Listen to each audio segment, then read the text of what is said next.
श्री सीताराम चंद्राभ्याम नमः। युद्ध कांड 42वां सर्ग। लंका पर वानरों की चढ़ाई तथा राक्षसों के साथ उनका घोर युद्ध। तदंतर उन राक्षसों ने रावण के महल में जाकर यह निवेदन किया कि वानरों के साथ श्री राम ने लंकापुरी को चारों ओर से घेर लिया है। लंका के घेरे जाने की बात सुनकर रावण को बड़ा क्रोध हुआ और वह नगर की सुरक्षा का पहले से भी दुगुना प्रबंध करके महल की अटारी पर चढ़ गया। वहीं से उसने देखा कि पर्वत, वन और काननों सहित सारी लंका सब ओर से असंख्य युद्धाभिलाषी वानरों द्वारा घिरी हुई है। इस प्रकार समस्त वानरों से आच्छादित वसुधा को कपिल वर्ण की हुई देख वह इस चिंता में पड़ गया कि इन सब का विनाश कैसे होगा। बहुत देर तक चिंता करने के पश्चात धैर्य धारण करके विशाल नेत्रों वाले रावण ने श्री राम और वानर सेनाओं की ओर पुनः देखा। इधर श्री रामचंद्र जी अपनी सेना के साथ प्रसन्नतापूर्वक आगे बढ़े। उन्होंने देखा लंका सब ओर से राक्षसों द्वारा आवृत और सुरक्षित थी।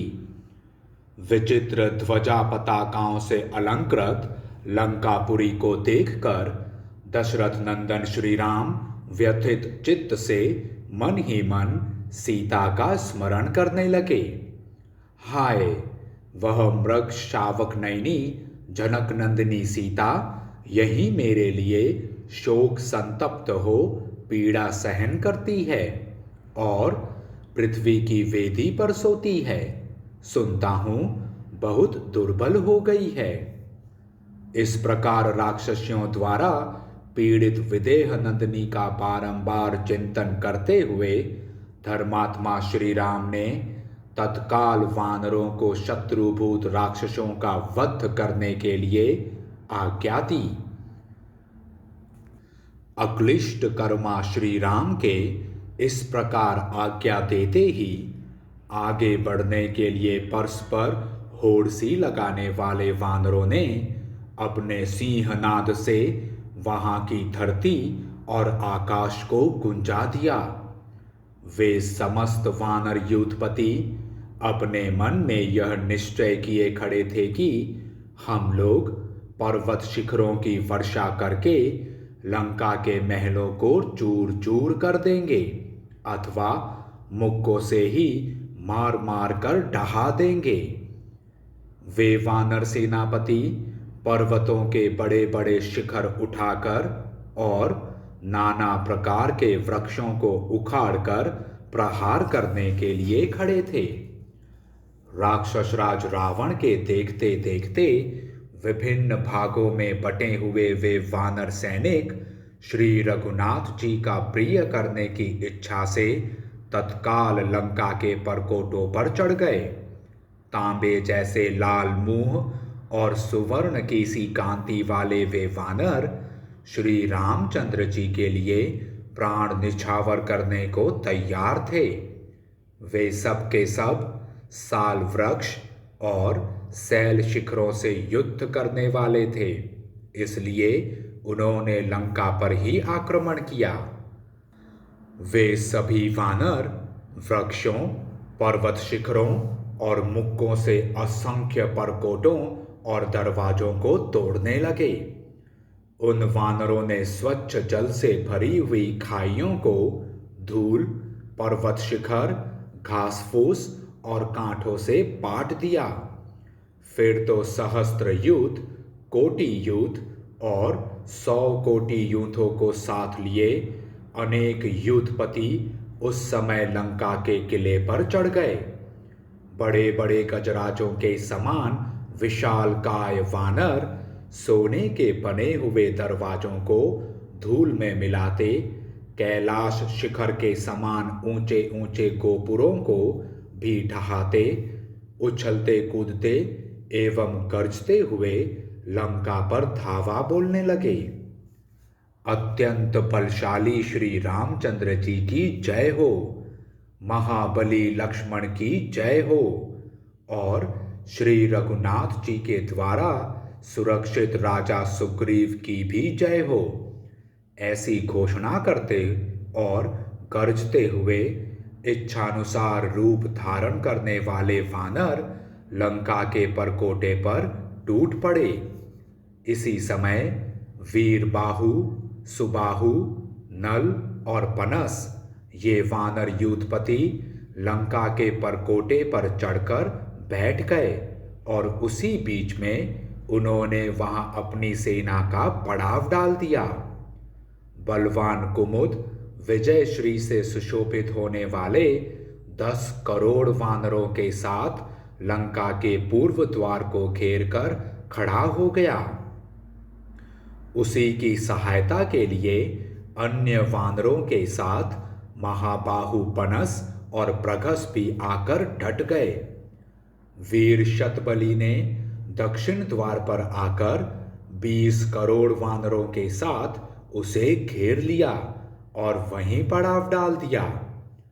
तारा के बलवान पिता सुषेण कोटि कोटि वानरों के साथ पश्चिम द्वार पर आक्रमण करके उसे घेर कर खड़े हो गए। सुमित्रा कुमार लक्ष्मण सहित महाबलवान श्री राम तथा वानर राज सुग्रीव उत्तर द्वार को घेर कर खड़े हुए। सुग्रीव पूर्व वर्णन के अनुसार वायव्य कोण में स्थित हो उत्तर द्वारवर्ती श्री राम की सहायता करते थे। लंगूर जाति के विशालकाय महापराक्रमी वानर गवाक्ष, जो देखने में बड़े भयंकर थे, 1 करोड़ वानरों के साथ श्री रामचंद्र जी के एक बगल में खड़े हो गए। इसी तरह महाबली शत्रुसूदन ऋक्षराज धूम्र 1 करोड़ भयानक क्रोधी रीछों को साथ लेकर श्री रामचंद्र जी के दूसरी ओर खड़े हुए। कवच आदि से सुसज्जित महान पराक्रमी विभीषण हाथ में गदा लिए अपने सावधान मंत्रियों के साथ वहीं आकर डट गए जहां महाबली श्री राम विद्यमान थे।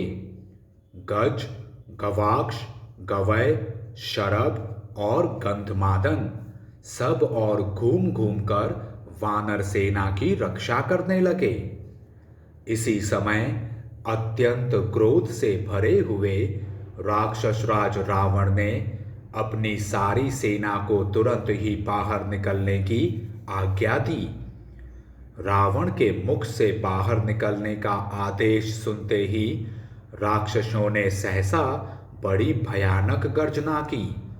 फिर तो राक्षसों के यहाँ जिनके मुख भाग चंद्रमा के समान उज्जवल थे और जो सोने के डंडे से बचाए या पीटे जाते थे, वे बहुत से धौंसे एक साथ बज उठे।